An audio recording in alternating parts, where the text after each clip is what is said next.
Welcome everyone to the Jupyter contributor meeting, Wednesday, February 11th. This meeting represents a number of projects, subprojects in Project Jupyter, and various issues with contributors and maintainers. Let's start off the agenda. Andre, is Andre here? No, I don't see him. Okay, we will move his agenda item to the end. I think I'm next on the agenda. I have three process items to just get feedback on. First is in JupyterLab, we these days have squashed PRs. So if you make a bunch of commits, you hit the button and it collapses all the commits to one commit. We just changed the settings so that the default commit message of this one commit is the PR description rather than just the PR title. What this means is whatever's written in your PR description is what the commit message by default at anyway is. So please keep your PR descriptions complete and up to date. There's no shame in editing your PR description to make sure that by the time the PR is merged, it's a nice, complete commit message for the one commit that's being squashed into the actual commit history. Yes, Darian. Any reactions to that, Darian? Um, so what you're saying is that there's a commit message that's being authored, usually not by the author of the PR, and you're asking the merger to now change their process and edit what's in there to make that merge message be a good description, a summary of all of the squash things, not the original author. Thank you for restating that. No, what's happening now is if you click the green merge button, which is squash and merge by default in JupyterLab, then GitHub fills in the PR description automatically as the commit message. So what becomes a commit message if the maintainer that's merging your PR doesn't do anything is the PR description, which is presumably authored by the author of the PR. So if you would like, so what this means is if there's a PR description that's out of date or not very complete, etc., that becomes the commit message. On the other hand, and I think we've done this a lot, the PR description is complete, it's edited to keep up to date as the PR changes, etc., then that becomes a very nice commit message in the commit history automatically. The maintainer doesn't have to do anything. It's the default commit message. Okay, so it's basically at any point between triage and the end, just make sure that that actual title up there is a very good one and the kind of title that follows our conventions. Yeah, and not just the title, it's the entire PR description that becomes the commit message. Okay, right. So the top level comment. Yeah, the very first comment, the Yeah, very first yeah, description of the PR. got it. Yeah. Right. Vidar? Does the commit messages of the actual commits in the branch, do they get fully discarded or are they included? That's a really good question. Yeah, the setting allows us to either have the default commit message be the PR description or to be a list of the commit messages. Unfortunately, at least by default on GitHub, we can't have both. We have a thought about how to make a bot that automatically puts the commit messages in the PR description to get around this, and a feature request to GitHub to allow you to have both the commit messages and the PR description as the default commit. But as the setting is set right now, the commit messages are discarded. And the thinking there is that often the commit messages are less helpful than the PR description. Sure. And the PR description is more visible. So setting the commit message to the PR description is more helpful overall because that's the description that maintainers read, people reading the PR read, etc. Yeah, this is all fine. It just also means that you might not need to waste a lot of time on writing commit messages then. To just they need to be for the reviewers, not for humans in the future trying to dig through the log. Yeah, personally, I think that's an unfortunate side effect of squash merging. Well, Yeah, to sure. be fair, if I find a large PR which from the past and do not understand, I will go to the PR and try to read it commit by commit. Yes, the branch There's will still still be some there value, with that original history. You're right. Well, assuming that the unless the GitHub still exists in a couple of years. Yeah. So there is this tendency to that, me as many others once a PR is merged, I delete the branch. But I don't know if the messages are then still kept in the PR or not. They are? They Okay, are. good. are they okay? That worries me about squash merging, but okay. Should we move on? Another process issue. A long time ago, we implemented a strategy in JupyterLab of locking old closed issues. So the idea here was that we ended up having lots of times people would comment on a closed issue from like 2 years ago. Often it was a different issue they were having, but they had searched and found something that had the same word that they were thinking of or something or other. And then that would end up either commenting on an old closed issue that nobody saw or an old closed issue that then resurrected it, but it usually was not the same issue, et cetera, or the issue was pretty generic, like JupyterLab doesn't install or something. And this sort of contaminated sort of good information. It decreased the signal to noise ratio. So we implemented a workflow where after 180 days is the time period we settled on. If a closed issue had no activity, we locked it and added a tag that had a description that said, hey, we lock old closed issues. If you have a new issue, please open a new, please open a new issue, a new PR. This hasn't been working because GitHub has changed and nobody updated the workflow for at least a year. So we just fixed it. Well, hopefully, we'll see in the first run today.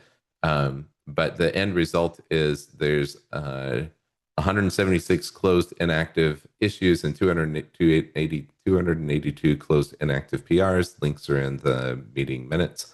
That will start locking. And then going forward, right now, the time period is 180 days where an issue or PR with no activity that has been closed for over 180 days will be locked.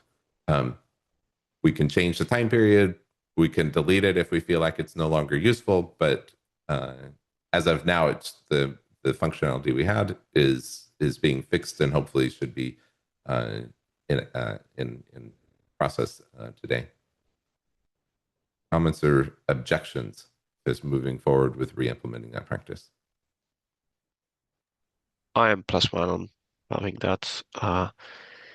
There are advantages and disadvantages, of course, but given the recent rise in bot activity and LLM generated engagement, I think this is not the right time to disable it. Or yeah, re-enable it after at least a year of not working. Yeah.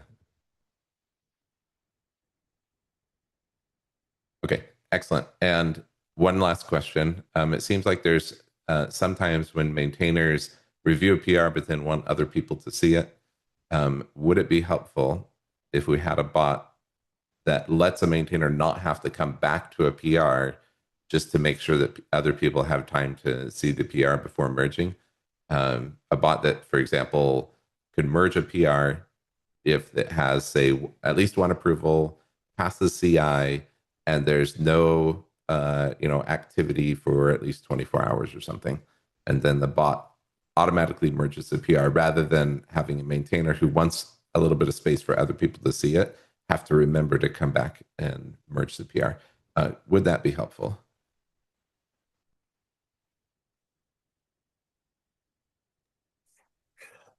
I think what one question that brings up is, did the person who approved it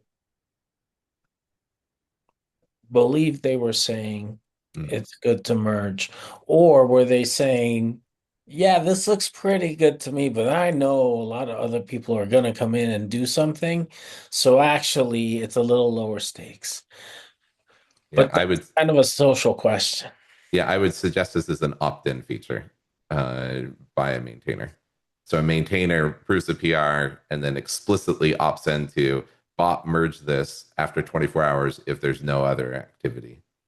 Oh, yeah, okay. Well, That's so yeah. GitHub does have auto merge as a Oh, feature. excellent. And I thought that it also has timers, but it does not. Actually, it does not have a timer on the The delay merge. like delayed merge, Yeah. yes, which we could still work around. Mhm. So the reason why I'm a bit uneasy about bots is that we are having another bot with write privileges, and the Yeah. bot which does that, like closes issues, it has write, but it has write scoped to issues.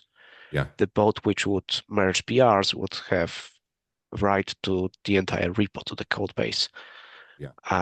which is a bit higher Yeah. threshold, I I think. imagine this would be an in-house thing just for supply chain security.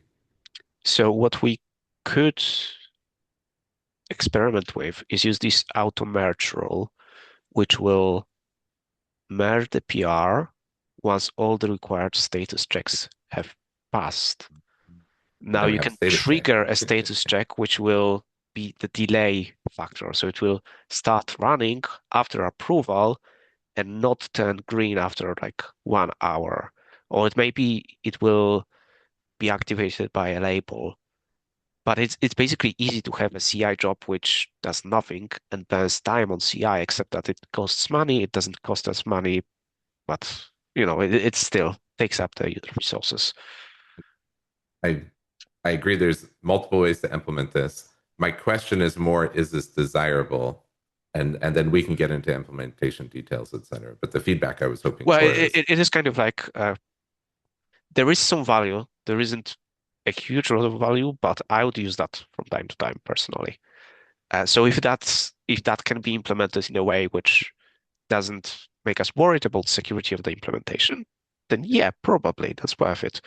If that's implemented in a way which we would need to maintain and review and like yeah, yeah, yeah. not sleep well Yep. at night, then Yep. it's Yeah. yeah. Then it's not worth the cost. So for me, it is also about implementation. Yep. Okay. Let's brainstorm some implementation, Mike, on a pull request. The reason why I bring these three things up particularly though is um, it's useful for subprojects to share process points, and there's multiple subprojects represented here on the call. So um, if any other subproject wants to implement any of these, let us know. We can help you uh, put them in practice. Okay, Andre, we moved you to the end because you weren't here when we started, but so let's go to Mike first and then Andre. Okay, so first up is very quick. JupyterLab code formatter, a new release was published. This fixes a couple of bugs. We have a new maintainer who's helping there. The other one is an announcement about a PR to JupyterLab which fixes flaky tests. And this is also a call to action. The PR that Jason reviewed and helped merge fixed most of the flaky tests, flaky UI tests, but some things persist because just because there are bugs in JupyterLab.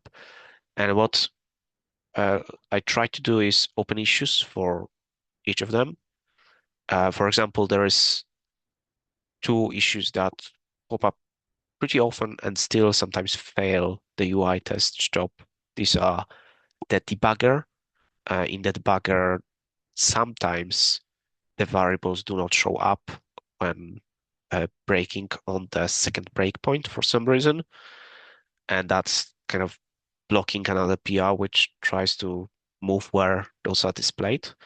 So if someone who is familiar with the debugger would like to take a look at it, it would be of high value to fix the bug in actual implementation, but I actually don't know whether this is a bug in JupyterLab or in IPyKernel or debug.py or whatever.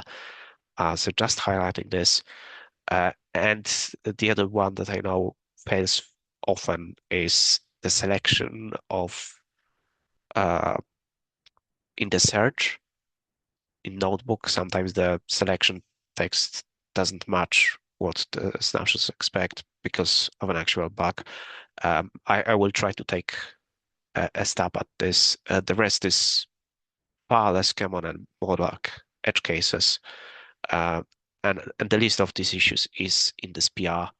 So if anyone is interested, please do. And if you see UI tests fail for other reasons on JupyterLab, things which were not listed there, do ping me.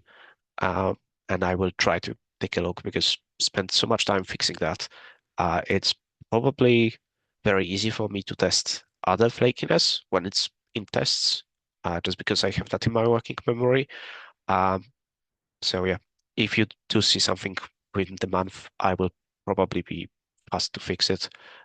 Later than that, I do not promise that it will continue. The other and related topic, and why I'm so enthusiastic about having fast and reliable UI tests is I wanted to kind of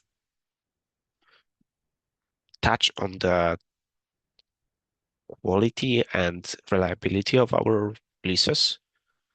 So far, every minor release that we released broke something, and this is, of course, expected. This happens, but like despite the best efforts, we still couldn't get enough testing to cover somewhat major UX, like in Firefox, pasting was really bad because there was this paste dialog because of the access to system clipboard, which was not code, or the table of contents is broken in Markdown Viewer in the latest release up to this day. So I know that this is not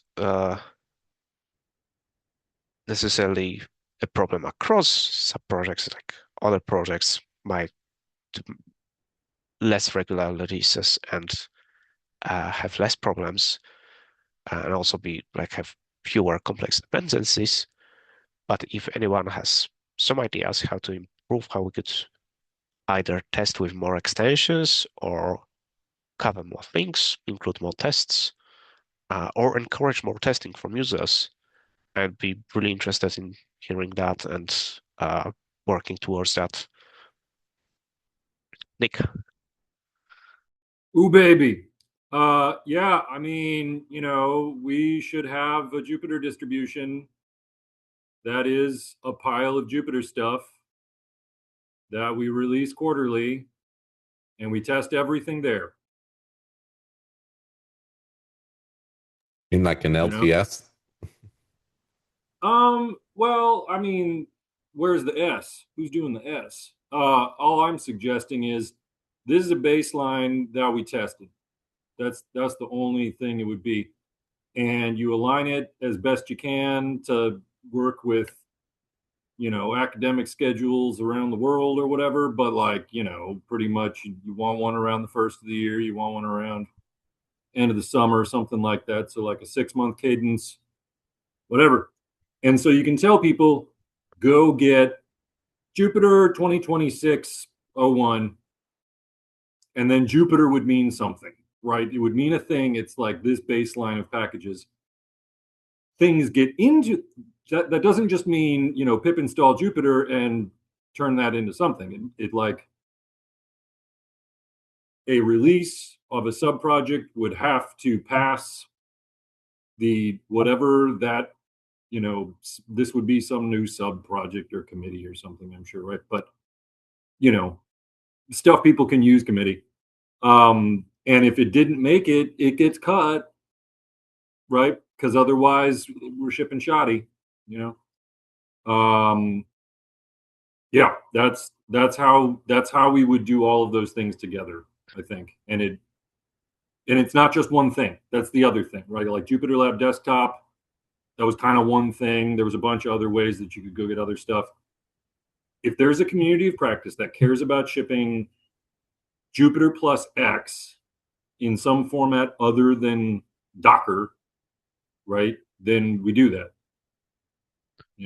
So this is addressing, like, to take a step back and explicitly say things, at least the way I understood.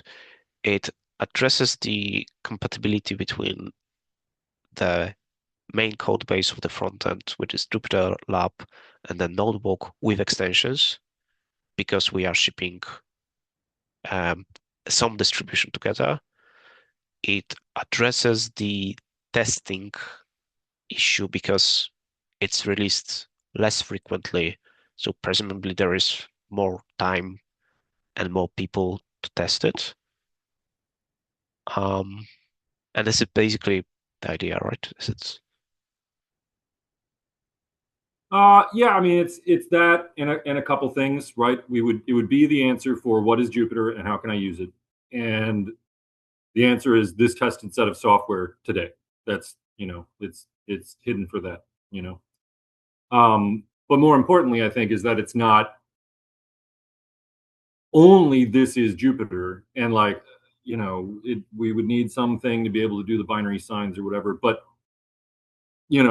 there would be a way for a community of practice to add themselves to code owner and say, I want to make a quantum physics Jupyter distribution. There's a folder inside of this repo that cuts new ones of those.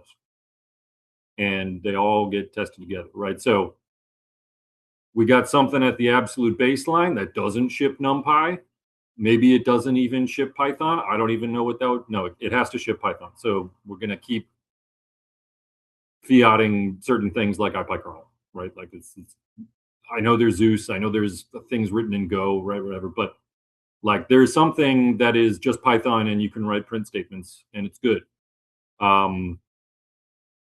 Maybe we'd say widgets goes in that too. Like that's also kind of a thing that people like, but it's not a thing that you need to have in order to learn how to write code. And then just kind of follow the pattern that we have on Docker stacks, except not be Docker stacks and not require Docker. That would kind of be it. But yeah, and then a test framework outside of that. Okay, I think this makes sense to me. I don't know how we would go about implementing that, but we can kind of come back to it. I know that there is an issue where you proposed that, Ilya. We'll I try to proposed a Docker explore one. that. I proposed a Docker one a really long time ago, and I don't think we should do that. I don't think that helps people. Yeah, pin a PyPy Jupyter package. Yeah, I mean, I guess. I don't know. It's not about PyPy, right? Like, we need to be able to look outside of PyPy and give people the ability to do things that are not in PyPy. Maybe that's a useful place to start, though. Just use our existing Jupyter package, which installs, it's sort of a embedded package for a number of community packages, and just pin versions in our existing Jupyter PyPI package that says, this is a set of versions that have been around for a bit and we feel pretty comfortable, are good quality and work together, etc. That's a place to start. The Jupyter pin appears in other downstream packages. And so I would be somewhat concerned about putting hard pins on that flagship. You could put an extra in it, which is, here is the exact set, not some, whatever, but like, we generated this set, and you'd say, today, this is the set of versions, and next year we'd make another one, next 6 months, next quarter, whatever the cadence is. But hard pins aren't making anybody's life easier. For maintenance, for a release, yes. But for long-term maintenance as something that people depend on, I can't recommend that. Okay, I found the issue that I was referring to. It was actually Frederick, who opened it. It's on JupyterLab contrib, host the JupyterLab Penta package. So we discussed that in 2021. Okay. That was about JupyterLab specifically and the extensions there. It might be good to come back to that. Let me add that to the agenda as well. And kind of related to that, I wanted to ask, because like when working on software, you have different ways to test things. You could do unit tests, you can do integration tests, and then there are like generated tests. There is property-based testing as hypothesis. I wonder, with the number of combinations that we have, different browsers, different settings, we do not really test the interaction of the settings, whether we could try to do something clever to check the behavior of JupyterLab across different settings that users could choose. But then, like, it is very difficult to write kind of a script to do that unless there is a reference. But for regression testing, it might be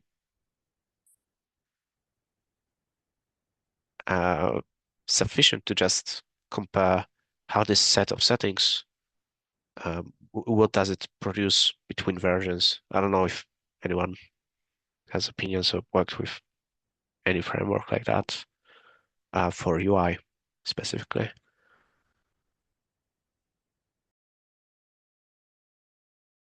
I mean, sure, it's definitely doable. It just takes a hell of a lot of discipline. But you know, the stuff that we've got over on LSP with Robot, I've absolutely done that. Not just validating what's happening in the browser, but also the upgrade process, the install process, the uninstall process, migration process. I mean, all of that can be done, but it's only useful for the thing that you will actually ship. If you test anything smaller than that, then it's a waste of time. I mean, it's not a waste of time. You might find things, but it's not. Yeah, you got to be standing as far outside of the box as you can to control for those things. The other thing, once you've got different specs, is being able to compare the outputs of different runs inside of that. So, do I get the same if I run this over on Windows with Redmond Chrome? Do I get the same thing as this other Chrome from this other thing from One Infinite Way? Do I get the same thing on disk? Not the same pixels, because you ain't. You don't. It's not going to happen. We know this. But could you get the same accessibility tree out? Oh, baby. That'd be amazing. The answer, no, because the browsers don't return the same accessibility tree even to the same screen reader. That'd be great. But like, if I follow this series of JupyterLab commands, do I get out this notebook file with these assets on disk, like this embedded SVG with dynamic IDs in it? Can I properly describe a test that follows that use case?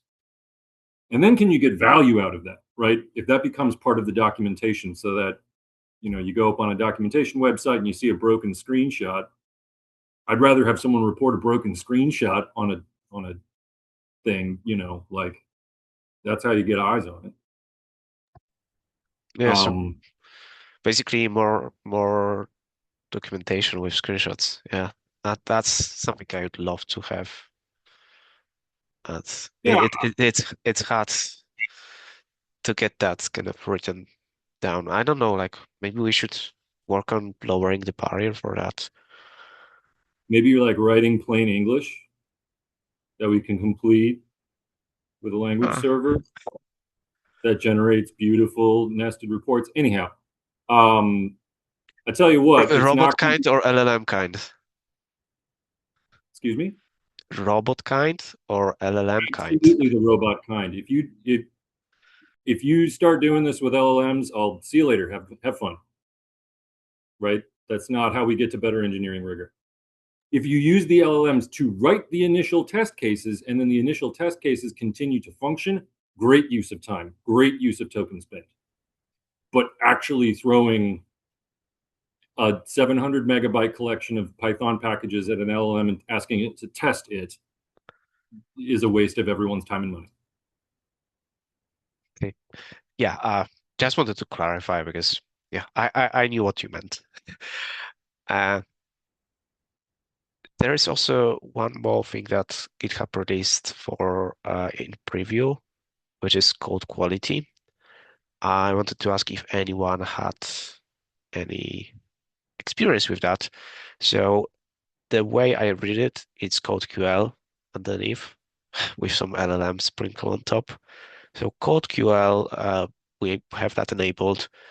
It's sometimes useful, but most of the time it's just too little signal to noise. It highlights a lot of stuff. So I think what they are trying to do with this code quality review is to make it better. I don't know, like, has anyone tried enabling that in any of the repositories and can compare that to plain code QL? Should we experiment with it? Or no one ever heard of it?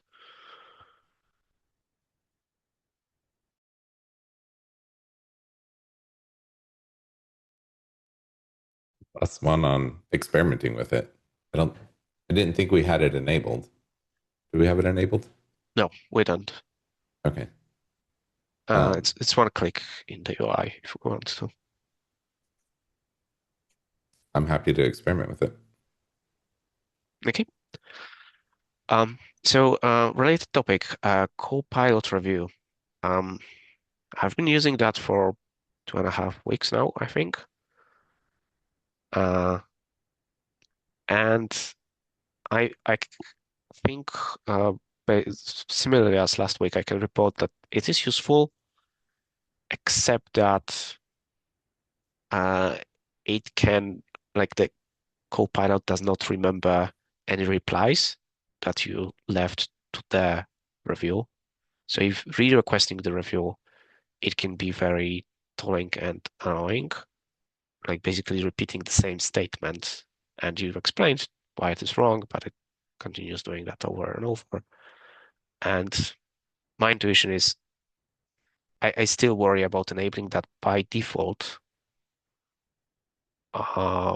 because not every PR which comes in is ready for review with this tool, and it generates just a lot of comments, and it doesn't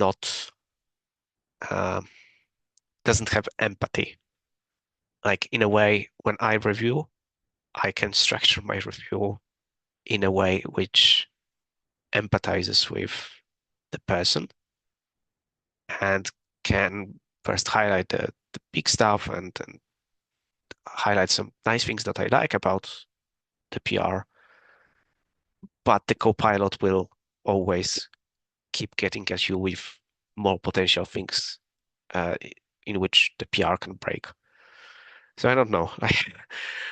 I don't know how new contributors would react to this if the first thing that they saw was an automated review from Copilot criticizing their work. But maybe this is the way in which the open source community is heading. If that's the case, then maybe we should enable it by default. Now, I had reports that some contributors still cannot access it, which, despite the best efforts, seems to be a problem that it only remains accessible to those who have a license. So I don't know if we should, if anyone else is interested. Also, FYI, we discussed that during the EC, is it office hours? And I think there is in working memory, there is knowledge how to enable the Copilot reviews. Again, so far, not very successfully. But if any other sub-projects would like to have that enabled for their organization, reaching out to EC or an owner of the enterprise is the way to go, because right now this is still kind of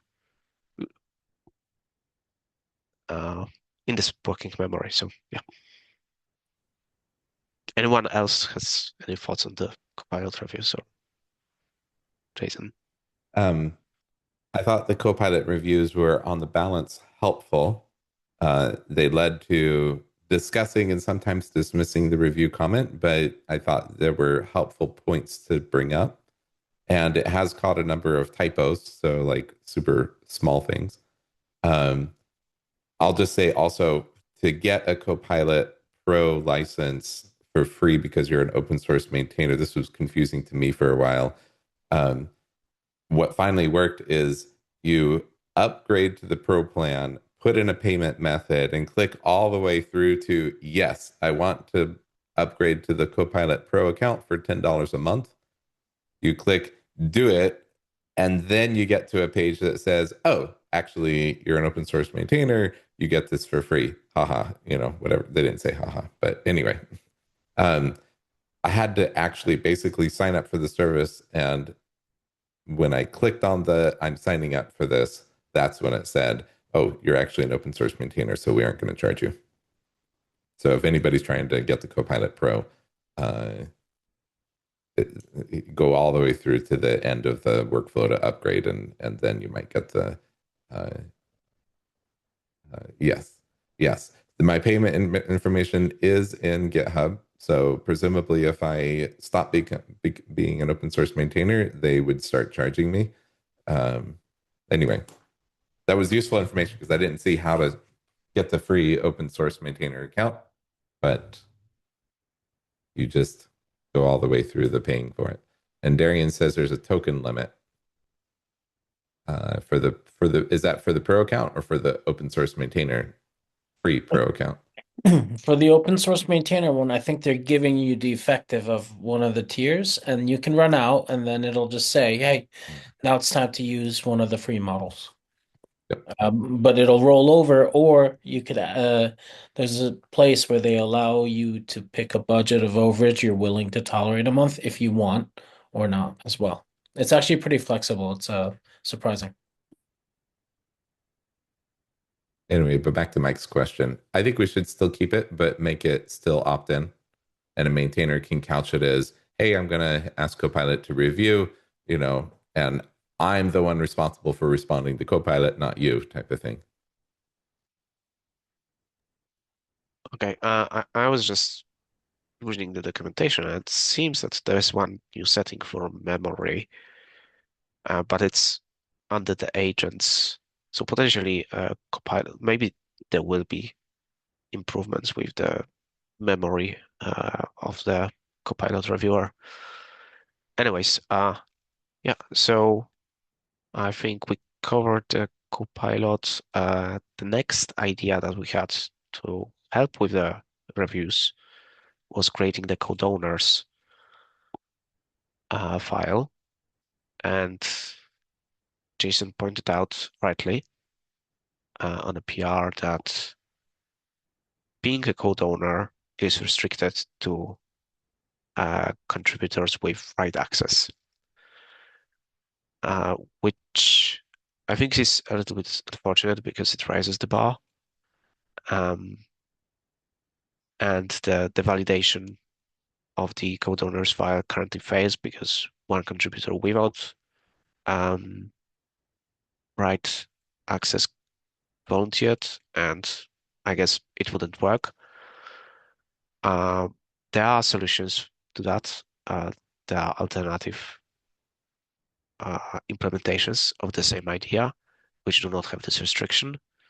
And there is, of course, an issue or community discussion asking GitHub to implement or to relax this restriction. But for now, Yeah,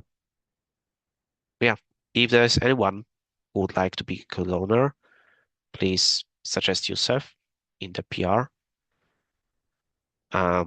This PR also rewrites the team member section for JupyterLab because it was listing basically people who are not currently active as a list of current maintainers. So it was not accurate. What I propose to do is basically keep it in the README as an archival list and point to the front-end team compass and to the code owners file, basically trying to encourage people becoming code owners. But if there's not enough volunteers to get signed up to this list, this PR never gets merged because like there's no point in having a file where there's 1 or 2 people only. So yeah, this is a call to action, basically. If you think that there is a single package in JupyterLab that you care about, please do suggest, like review, suggesting yourself with the package name, and we can come back to that in a week's time or 2 weeks' times and see if we have enough people to make this useful.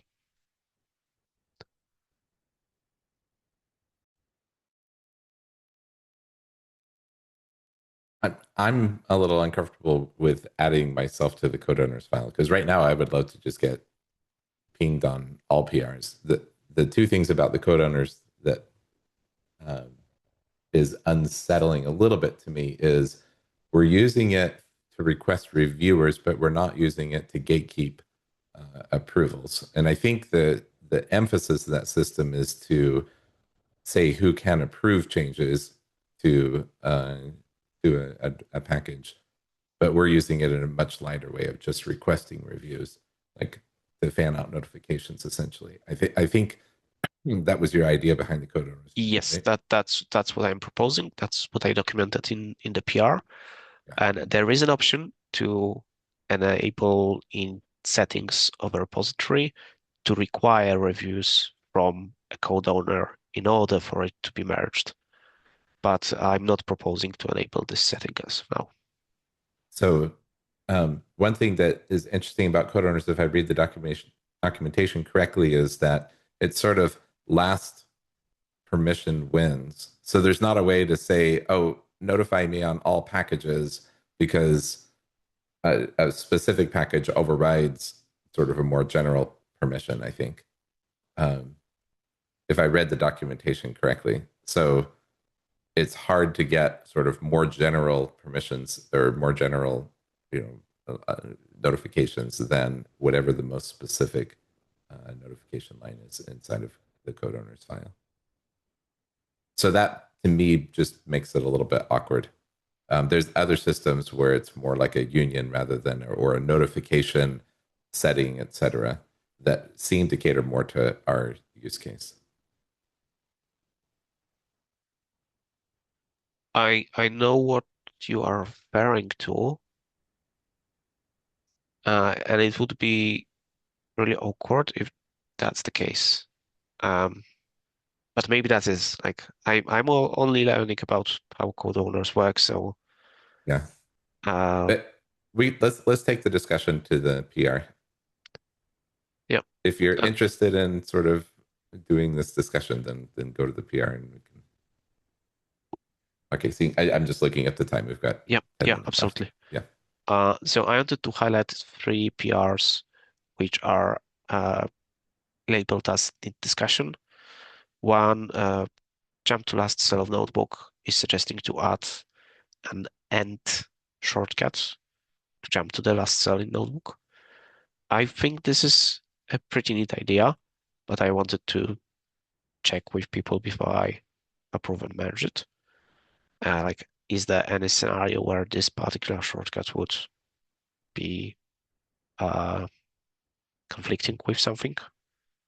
So if you are concerned about it, please do leave a review, a comment. It doesn't need to be a very elaborate. It just say that you'd like us to look more into that, or here is a potential case where it might be a problem.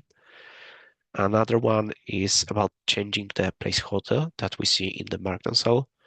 So a while ago, someone opened an issue saying that the current placeholder, which includes some LaTeX example, is not easily understood. So there is some discussion about what we should use instead. If you are interested in this discussion, please do leave a comment. And the final one is about adding keyboard shortcuts to switch main area tabs by index. So it's similar to how browsers allow you to switch between tabs using Control plus a number. The discussion there is both on the, so we already discussed in this meeting last week whether it's a good idea and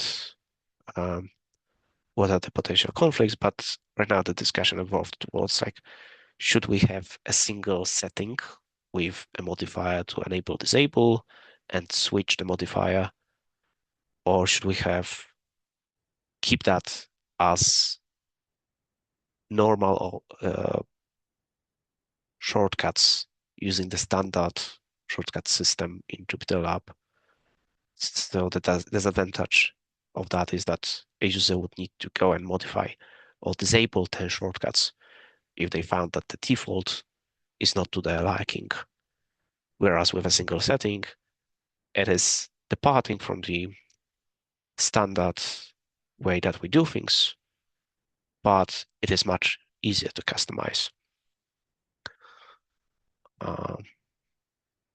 Yeah, that's all from me. I will move my last item to the next call, and Andre, I think that's your turn. Yep. Thank you. So I wanted to, Mike, I also wanted to ask about code owners. So is that correct that I understood that you think how many you think code owners we need to have, or like packages covered for this to make sense to get merged? Or alternatively, maybe it does make sense to get merged and then kind of like incrementally, hopefully, fulfilled potentially. Does my question make sense? Yeah, I think that if we have at least 3, then we can merge an experiment. But ideally, I think having 5 would be perfect. Like it would kind of make for a functioning system. Again, maybe specifically the code owner's implementation in GitHub that is not up to what we want to do. Maybe we'll need a bot or a different solution. But the basic idea of having a list mapping between a reviewer of last result and a package, I think we need to build this list of people who would be responsible for specific packages. So yeah, I don't think it will work very well with just 3 people, but I'm not going to merge it until there is at least 3. And of course, beside having at least 3 people, we would need some approvals, but ideally from people who are not on the list. So that's just want to both build a momentum and consensus. Sounds good. Thank you. Okay, so I have a pretty simple question. So let me copy it.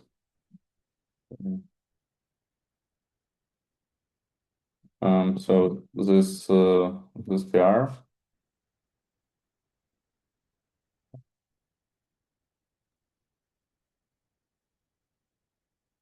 So kind of a question I wanted to ask input from the community from triaging. So yeah, like new commands, user claims a bug in a notebook repo about new commands not used to startup. I looked into it, so it's LaTeX commands. So as far as my research said, it's LaTeX specific. It's not, more universal. So yeah, my question was, is this should be transferred, guessing, to JupyterLab repo for further investigation, so to speak? because that's where relevant packages are housed. There is already an issue about that in JupyterLab, I believe. Oh, okay. Maybe there is Cool. more than one issue. But yeah, I linked one. I recall a different one about this. Or maybe I'm mistaken. Okay, yeah, awesome. I see. But generally, this is like relevant. It's out of scope for non-practice. Should we have it for visibility maybe? Okay, yeah, thank you for the input though. Yeah, that's all I wanted, I guess. All right. Thanks. I think that brings us to the end of the agenda. Any more items on the record that people would like to discuss? I need to re-engage with the Lerna dropping thing. Are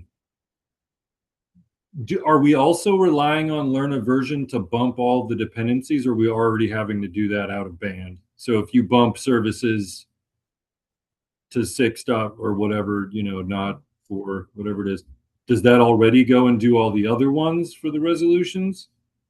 Yeah, I think that's going back in the cobwebs of my memory. I think that's the big thing we're getting out of Learn a Version is that it's doing a dependency bump. It's following the dependency tree to bump the relevant packages. Okay. Like that's the nice thing we're getting. So maybe the Learn a Light version is a step towards that without, a backwards compatible, easy transition step towards that without having to roll our own. Or maybe it's easy to roll our own these days. I mean, if like, and Jeremy would have to speak up on it, like, can we do it with T-Bump, which we're already using on the Python side? Because it speaks hella regex, right? So if we knew, if we knew what those looked like, or if T-Bump supported, JSON pointer or JMS path or JSONata or one of those, I don't know. It seems like, yeah, we're paying 4,000 lines of yarn lock for that. And I don't So know. on the light repo, I think it was a bit easier because we just bump the versions to the same version. It's just like, yeah, the same as search replace kind of. But with the JupyterLab, I think the idea was to allow for more flexibility if needed. Yeah, And we need not necessarily having this search replace. I'm not exactly sure, but yeah. No, if I recall right, in JupyterLab, we lock the versions, but we don't necessarily bump every package version. So in other words, if it's bumped to the same version. Again, this is all from memory here. As opposed to Lumino, where each package is completely independently versioned. Yeah, right. So one thing for sure is that, for example, for a patch release, even if there is no change in one package, it still gets bumped because the learner version is going to apply the spec to all packages. I thought only the packages where it was changed or one of its dependencies was changed get bumped. Yeah, ideally it would be something like this, but in practice, I don't know how long it's been like this. I think for a very long time. Okay. But yeah, we bump like packages that have no change since the Right. last We version. expect packages that have no change to be bumped if their Yes. dependencies are bumped, right? If services upgrades, then all of its downstreams get bumped as well to pull in the new services. Maybe, I'm But not we can sure check about this on a this. recent patch release to see do all Yeah, packages get bumped or only the ones in the dependency tree of changes get bumped. as a It, consumer of these packages in Notebook and Light, I always see all packages being Okay. updated. Yeah. Okay. that also agrees with my memory, but on Lumino, it definitely only bumps things that needs to be bumped. Yeah, I but don't know what. there's a very specific setting I saw in Lumino that does Mm. the independent versioning. Yeah, and that's great. That's the that's the building blocks. And if we can avoid ever revving widgets, we should. You know, that feels really good. Okay, well, maybe that's simpler then. And then the second question is, so Light has dropped build utils. Is Notebook still using build utils? I assume it probably is, right? The Jupyter Notebook repo you said? Yeah. Because like it doesn't use Verdaccio because it doesn't have a yarn lock in it, to my knowledge. Or does it? I don't think it does. I don't think nothing looks at it. So Okay, I think we use it. Yeah, we use it because in build duties, there is a script to update dependencies. You know, it's called update dependency. It comes from JupyterLab build utils. cool. Okay. Yeah, we may be using it for something else. But this, okay, yeah, I looked into this the other day with the light cleanup. It does a bit more things than just the yarn up command. So I don't know. I think maybe we still need it. So we were able to drop it in light because yarn up was enough. But I think it does something with the learner path, like the update dependency script there is in the JupyterLab build duties package. Yeah, it just learn a version. Yeah, maybe There, yeah. and all of those shell out. They don't use the API or anything. So it's like, you know, we could. A thing I considered was let's just fake it, but let's not fake it.